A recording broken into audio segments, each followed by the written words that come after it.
Picture this sticky summer evening in our Ohio backyard where the grill smoke curls lazily into the humid air and everyone settles into those folding chairs, pretending like the world outside our little suburban bubble doesn't exist with all its complications and judgments waiting to pounce, because back then I was 28 years old working steady shifts at the local pharmacy, stocking shelves and chatting with regulars about their aches and pains while feeling like I'd finally carved out a slice of stability after years of scraping by since high school graduation, when the economy was tanking and dreams felt more like distant memories than anything tangible. Our family setup was nothing out of the ordinary for a Midwest town outside Cleveland, with Dad running his auto repair shop covered in grease stains from dawn till dusk, Mom organizing endless church bake sales that filled the house with the scent of cooling pies and cookies, and my younger sister Lisa 3 years behind me in age,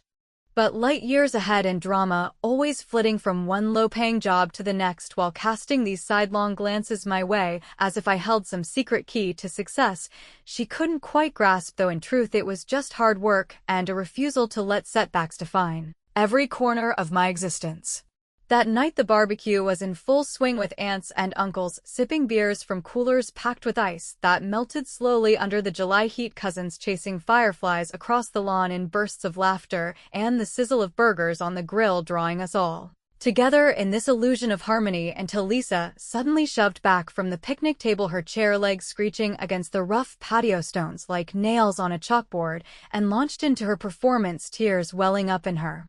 eyes as she claimed to be speaking out of deep concern for the family, confessing that she'd witnessed things she could no longer ignore about my behavior around her boyfriend's friends, how I was supposedly acting easy, letting flirtations turn into something more casual and reckless than anyone should in a community that prized reputation above all else.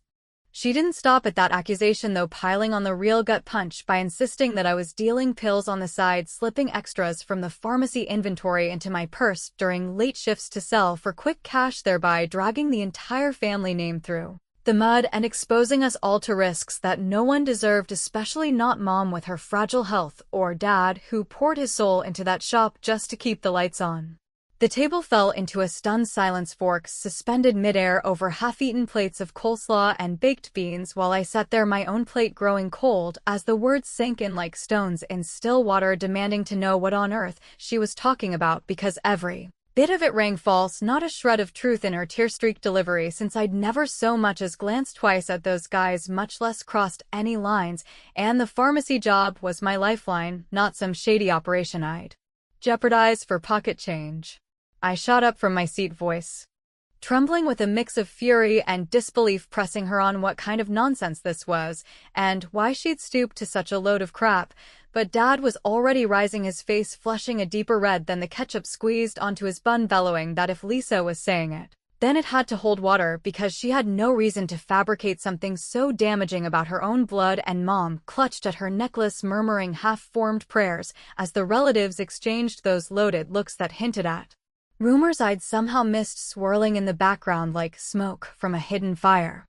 Lisa stood her ground, dabbing at her eyes with a crumpled napkin, the picture of innocence, while I felt the foundation of everything I'd built crumbling beneath me, the air thick with unspoken accusations that turned the familiar yard into a courtroom where I was on trial without a defense, because in that moment Dad declared they'd heard enough about my so-called trouble, and by the time the stars began pricking the darkening sky, he was thrusting a black trash bag into my hands, instructing me to pack my belongings from the upstairs bedroom and not return until I'd sorted out whatever mess I'd made of my life, a disownment delivered with the cold finality of a slammed door, leaving me reeling as aunts averted their gazes and cousins whispered behind cupped hands. Up in my room, under the harsh glow of a single bedside lamp, I shoved clothes and toiletries into the bag, the zipper catching on a sweater sleeve, as if even the inanimate objects resisted this upheaval, and that's when I caught sight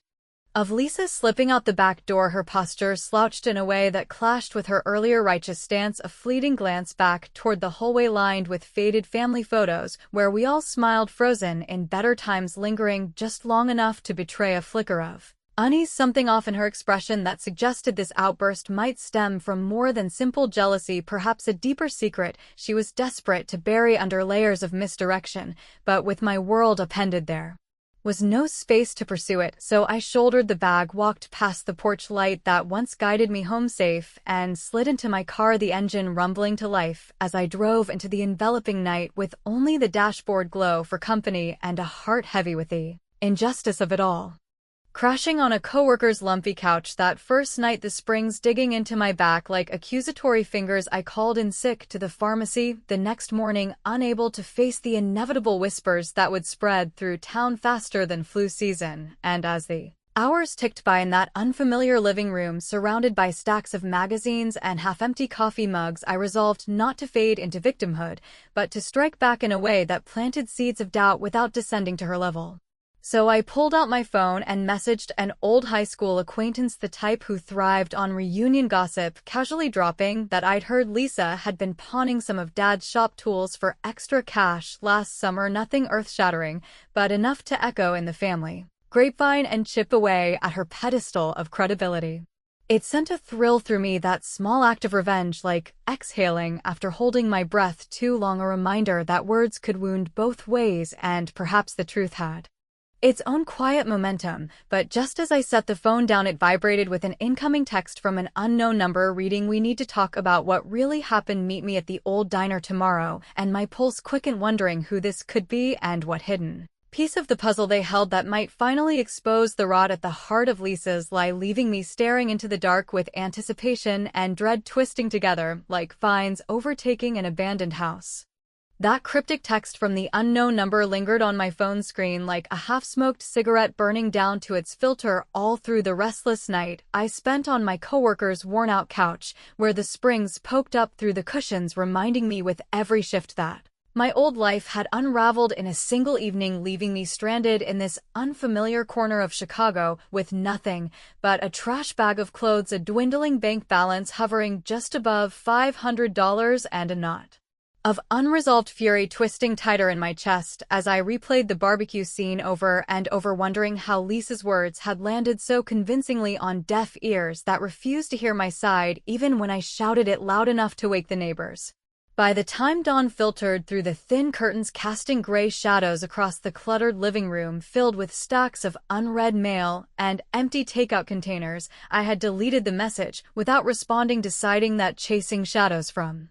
Ohio would only drag me deeper into the quicksand of their denial. So instead, I forced myself to focus on the practicalities, firing up my laptop with its sticky keyboard to scour job listings on sites like Indeed and Craigslist, where entry-level positions promised a fresh start away from the pharmacy's judgmental stares and the town's gossip mill that would grind my reputation into dust long after I was gone. The drive from Ohio had stretched out like an eternity the night before, with highway lights blurring past my windshield as tears blurred my vision and radio static filled the silence, broken only by occasional country ballads about lost love that hit too close to home, making me punch the dial until I found something upbeat to drown out the what-ifs swirling in my head about whether Mom had even tried to stop Dad or if Lisa had smirked behind her napkin as I packed. Landing a temporary spot at a bustling marketing firm in the Loop came after a string of nerve-wracking interviews where I smoothed over the gaps in my resume with vague talk of seeking bigger opportunities in the city, glossing past the disownment like it was just a family spat that blew over. And while the pay barely covered rent on a cramped studio apartment that reeked of previous tenants' curry experiments and rattled with every elevated train rumbling by, I grabbed it with both hands because standing still felt like surrender, and I had no intention of letting Lisa's lies dictate my downfall. Days melted into a routine of dawn commutes on the crowded L train, where I'd squeeze between briefcases and backpacks, clutching my thermos of weak coffee, while mentally rehearsing responses to the inevitable questions about my background, keeping things light with quips about escaping small-town monotony, when really inside, I was boiling at how her accusation of being easy had tainted even casual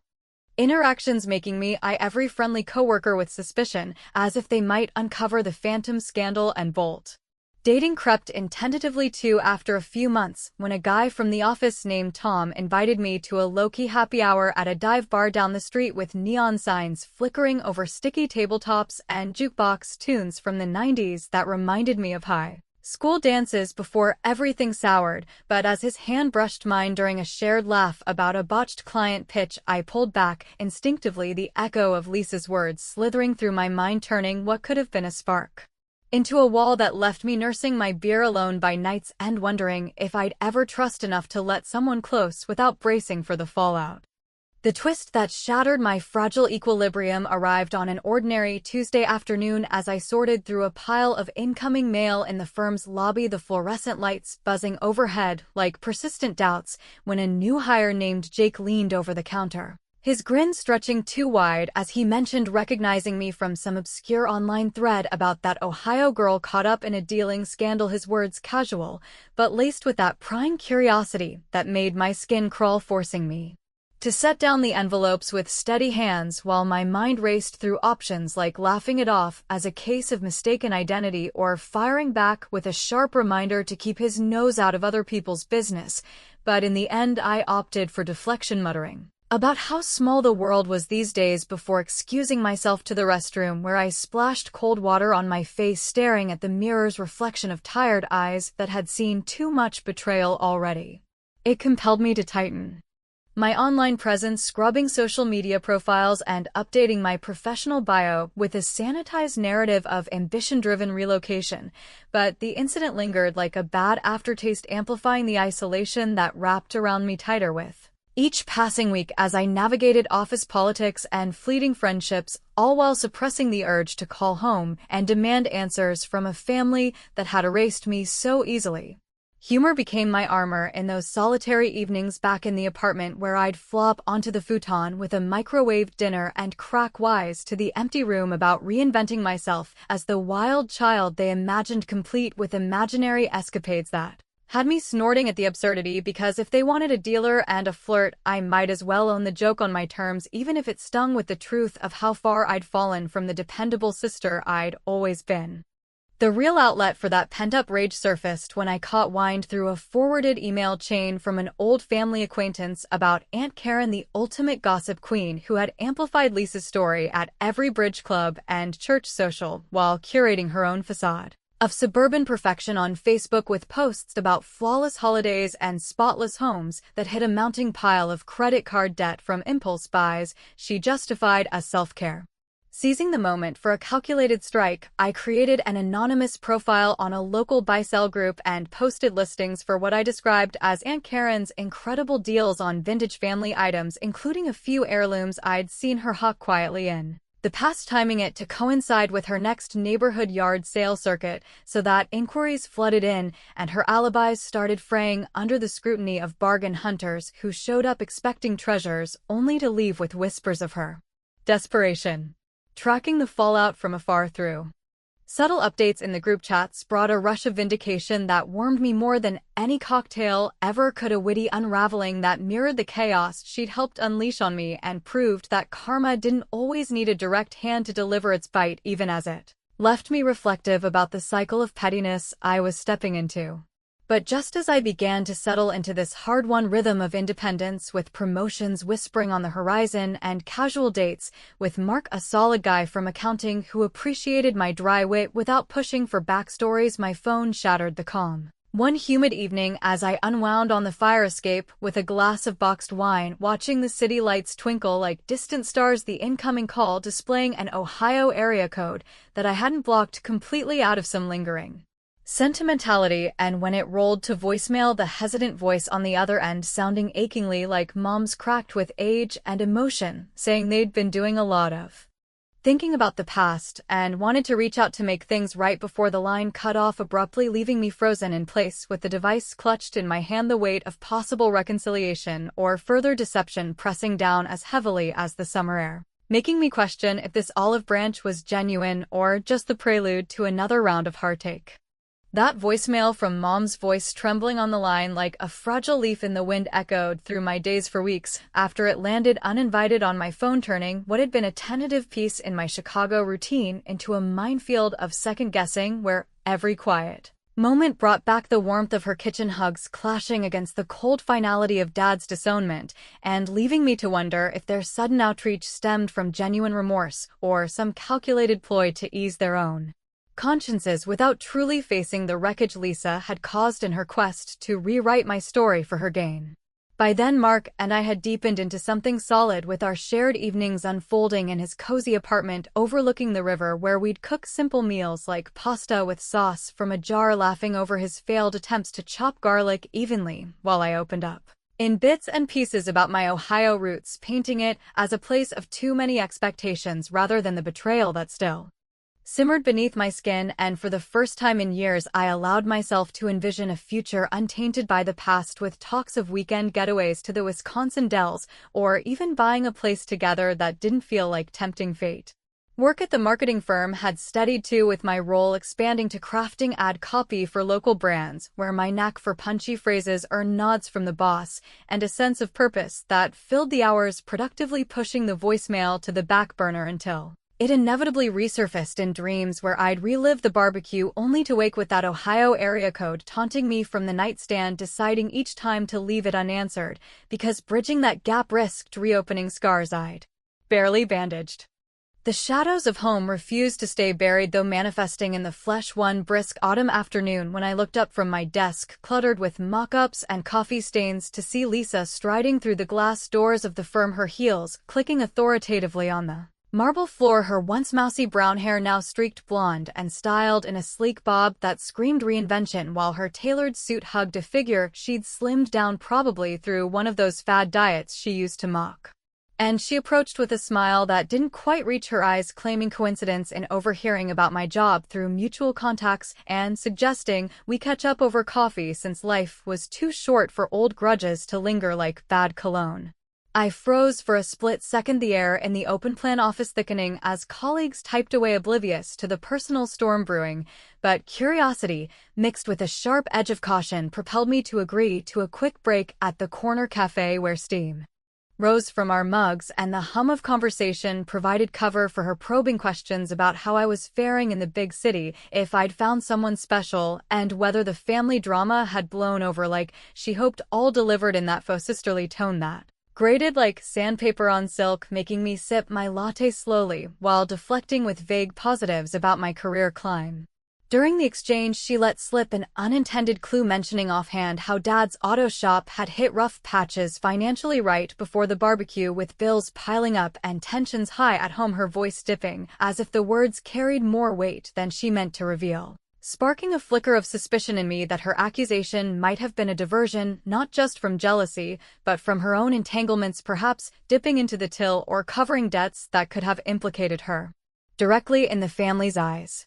The dilemma that followed coiled around me like a vine during the commute home that evening, the L train swaying through the twilight as I stared at the passing billboards, wondering if I should dig deeper, commissioning a background check through an online service, or confide in Mark about the encounter, risking his worry over my unresolved baggage. But ultimately, I chose a middle path, texting a distant cousin who still lived in Ohio for casual updates on the family dynamic, framing it as mild curiosity after hearing rumors which yielded fragments like Lisa's recent job hops and Dad's grumbling about unreliable help that painted her in a less than stellar light, fueling the internal tug-of-war between letting bygones be bygones and seeking the validation of truth that might finally silence the doubts whispering that I had somehow deserved the exile. Audiences tuning in might furrow their brows at my decision to probe further instead of slamming the door on Lisa's intrusion, because mercy could have preserved the fragile calm I'd built, but the injustice burned too hot to ignore, turning every interaction with Mark into a test of how much shadow I could hide before it spilled over like ink on a white dress. And in those vulnerable nights when he'd pull me close after a long day, his steady breathing a counterpoint to my racing thoughts, I quipped lightly about ex-family being like bad exes, always popping up when you least expect it, earning his chuckle, but masking the deeper ache of wondering if my choices were forging a stronger me or just perpetuating the cycle of hurt that Lisa had ignited.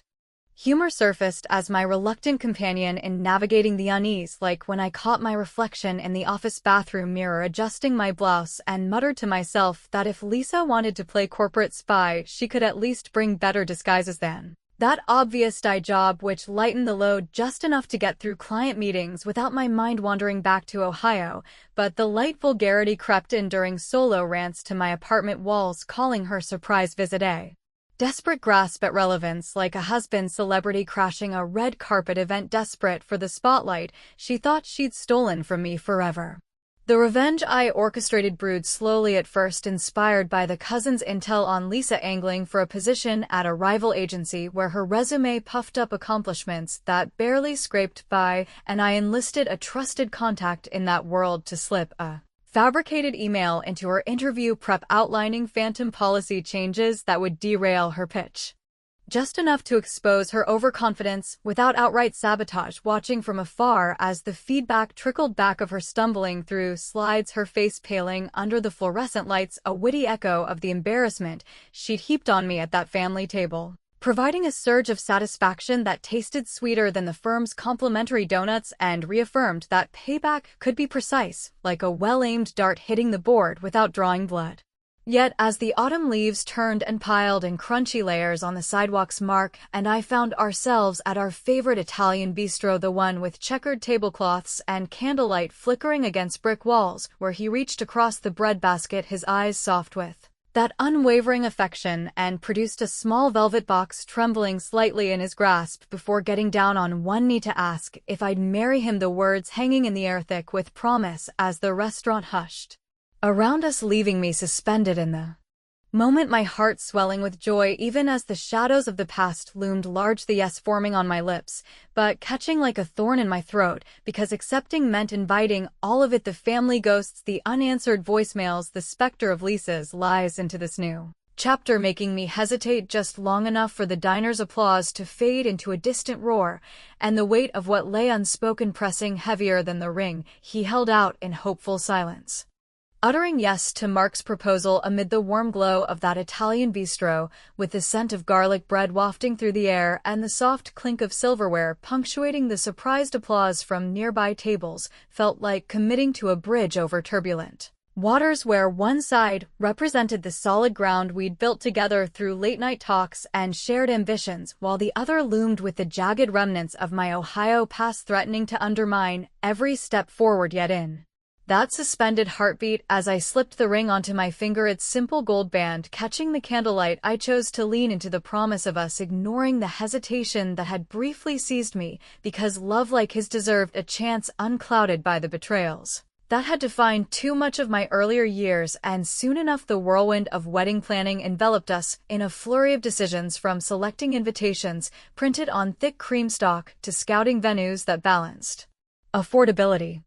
with charm, all while his family welcomed me with open arms, their boisterous gatherings filled with stories of Boston blizzards and family lore that made my own fractured history seem like a distant storm cloud. We aimed for an intimate affair in a suburban Chicago park, the kind with sprawling oaks and winding paths that evoked those classic American weddings from old movies where simplicity trumped extravagance. But as the calendar pages flipped towards spring, the cracks began to spiderweb through the facade, not just in the escalating costs that had us debating between a live band and a playlist, or silk flowers versus real ones, but in the subtle ways my unresolved tensions seeped into the process, turning what should have been joyful brainstorming sessions into moments where I'd zone out staring at fabric swatches, remembering how Mom used to sew our holiday dresses with patient stitches and precise hems, a skill I'd inherited but rarely used since the disownment severed those threads of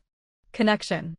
The twist that deepened those fissures arrived unexpectedly during a routine catch-up call with Sarah, a neutral acquaintance from my old neighborhood who had always played both sides of the family fence without fully committing to either, and as we chatted about neutral topics like the latest local elections and her kids' soccer triumphs, she casually mentioned Dad's recent health scare, a mild heart episode that landed him in the ER for observation, with doctors prescribing rest and lifestyle tweaks, while Mom fretted endlessly at his bedside, refusing to leave even for her beloved garden club meetings, the details painting a picture of vulnerability that tugged at the edges of my carefully constructed indifference, because despite the years of silence and the sting of their blind faith in Lisa's lies, hearing about Dad's fragility stirred a reluctant empathy that clashed with the righteous anger I'd nurtured as my armor. It ignited a profound dilemma that kept me awake through several nights. curled on the edge of our bed while Mark slept soundly beside me, his arm draped protectively over the covers as I wrestled with whether to send an anonymous get-well card through Sarah or perhaps a fruit basket to the house address I still knew by heart, allowing a sliver of compassion to peek through without fully breaching the walls I'd built, or to maintain the ironclad no-contact policy that had protected my peace for so long, letting them navigate their troubles without my involvement, because extending even a tentative olive branch might invite expectations of forgiveness I wasn't ready to grant, especially with Lisa likely still orbiting their lives like a satellite beaming her version of events. Listeners might question the wisdom in even considering outreach, arguing that boundaries are sacred after such profound hurt, and that my softer impulses bordered on self-sabotage, but the pull of familial duty, that ingrained American notion of sticking by blood no matter the cost, made the choice agonizing, forcing me to confront how much of their rejection had hardened me into someone who prioritized self-preservation over reconciliation even when the opportunity arose. Humor threaded through the planning chaos like a lifeline, pulling me back from the brink, such as during a venue tour where the coordinator rhapsodized about creating fairy tale magic with fairy lights and cascading florals, and I couldn't resist muttering to Mark that the only magic we needed was one that conjured unlimited funds or erased surprise drama from nosy relatives, drawing his deep laugh that echoed off the empty reception hall and lightened the atmosphere enough to sign the contract without second thoughts, while the touch of light vulgarity emerged in private confessions to my closest friend over glasses of Chardonnay at a quiet wine bar where I'd vent about the wedding industry's pushy upsells as a glorified cash grab wrapped in pretty bows, making her snort with agreement and me feel less alone in the absurdity of it all. Yet beneath the levity, the conflicts intensified with every milestone, like choosing the cake flavor during a tasting session where the rich chocolate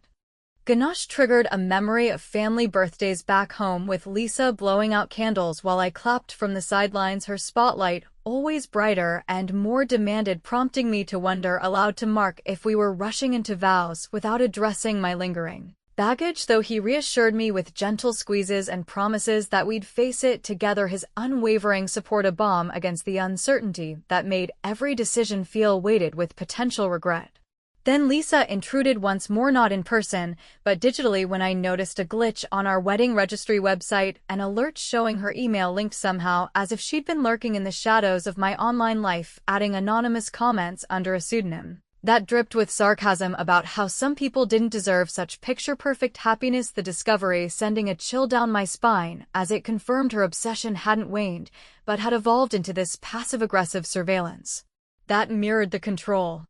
she'd exerted during the barbecue lie.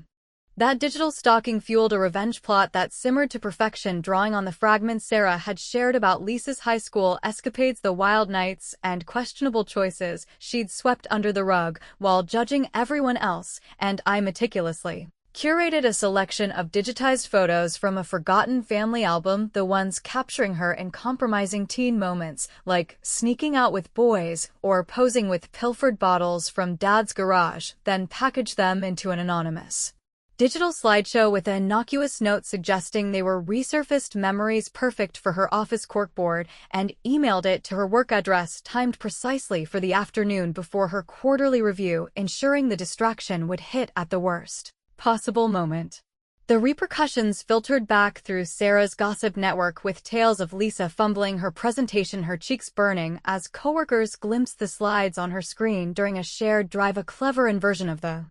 public shaming she'd inflicted on me that delivered a wave of triumphant glee, warming me more than the spring sun filtering through our apartment windows and reinforcing that justice could be served cold and calculated without descending into outright malice, even as it left me pondering the morality of mirroring her tactics in pursuit of balance. But as the wedding day approached, with fittings finalized and out-of-town guests confirming arrivals, the eve arrived heavy with anticipation, the hotel suite buzzing with last-minute preparations. As I stood before the full-length mirror in my gown, its lace bodice hugging my frame like a second skin, while Mark paced outside, coordinating with the officiant, and just then my phone illuminated on the vanity with a notification from Dad's number one that had somehow bypassed my block's its preview, teasing "We want to be part of your special day," followed by details that hinted at their intent to show up uninvited, the words hanging in the air like a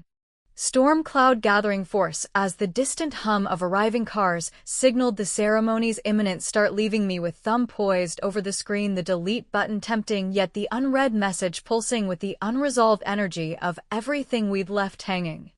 The wedding morning broke with a golden haze filtering through the lace curtains of our hotel suite, where the air hummed with the soft chatter of my bridesmaids adjusting hems and pinning veils, while I stood before the full-length mirror in my gown, its ivory silk cascading in gentle folds that caught the light like whispers of forgiveness I wasn't sure I could offer, yet the weight of Dad's unread text pressing against my chest like an uninvited guest refusing to leave even as laughter bubbled around me from friends who'd become family in the years since Ohio's betrayal, turning what should have been unadulterated joy into a tapestry woven with threads of doubt and anticipation that made every breath feel measured and deliberate. Mark waited downstairs in the lobby, his suit crisp and tie slightly askew in that endearing way that always made my heart skip, coordinating with the photographer and his relatives who filled the space with their warm Boston brogues, sharing anecdotes about his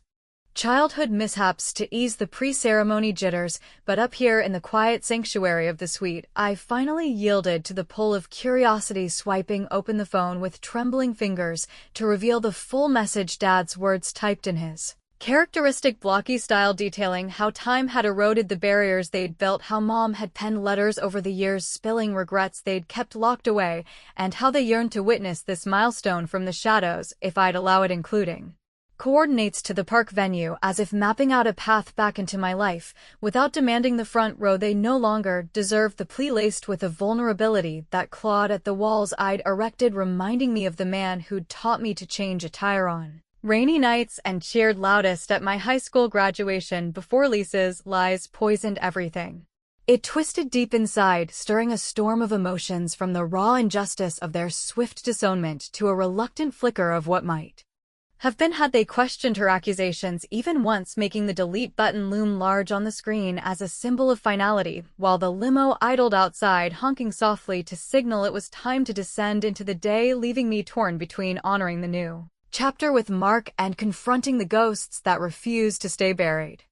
As we glided through the city streets toward the park, the skyline giving way to leafy suburbs dotted with blooming dogwoods and the faint scent of fresh-cut grass wafting through the cracked window, I squeezed Mark's hand, his thumb tracing soothing circles on my knuckles, oblivious to the internal tempest as he murmured about how beautiful I looked and how this felt like the culmination of all our shared dreams, from late-night apartment picnics to weekend hikes in the Indiana dunes, his optimism a steady anchor that made me want to shield him from the baggage threatening to spill over. Yet the dilemma intensified with every passing block. Do I respond to the text with a curt boundary-setting message that barred their entry, preserving the sanctity of our vows, or let silence speak, letting them arrive and navigate the awkwardness of their exclusion, because extending grace now after 4 years of radio silence might unravel the independence I'd clawed back from their rejection, turning my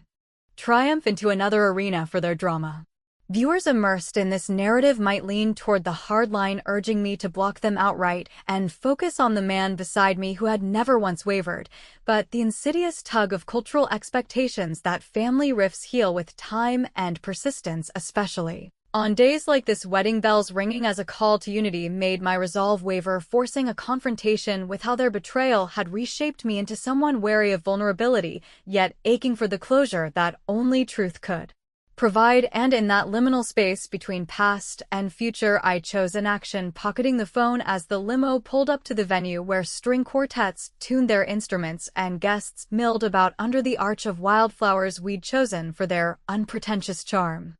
The ceremony unfolded in a haze of exchanged vows and rustling leaves, the officiant's voice carrying over the assembly as Mark and I promised forever, with rings sliding smoothly onto fingers that bore the faint scars of life's rougher edges, his eyes locking onto mine with a depth that drowned out the distant hum of traffic and the occasional sniffle from the front row where his mother dabbed at her eyes with a lace handkerchief, while my small circle of supporters beamed with genuine pride, unmarred by the undercurrents swirling in my mind. But midway through the recessional, as applause rippled through the crowd and we linked arms to walk the aisle, a waiter discreetly pressed an envelope into my bouquet, its cream paper sealed with wax that bore Mom's familiar Initial the handwriting on the front, a shaky script that transported me back to birthday cards and grocery lists before the fracture. Slipping away to a quiet bench amid the reception setup, where tables draped in white linen awaited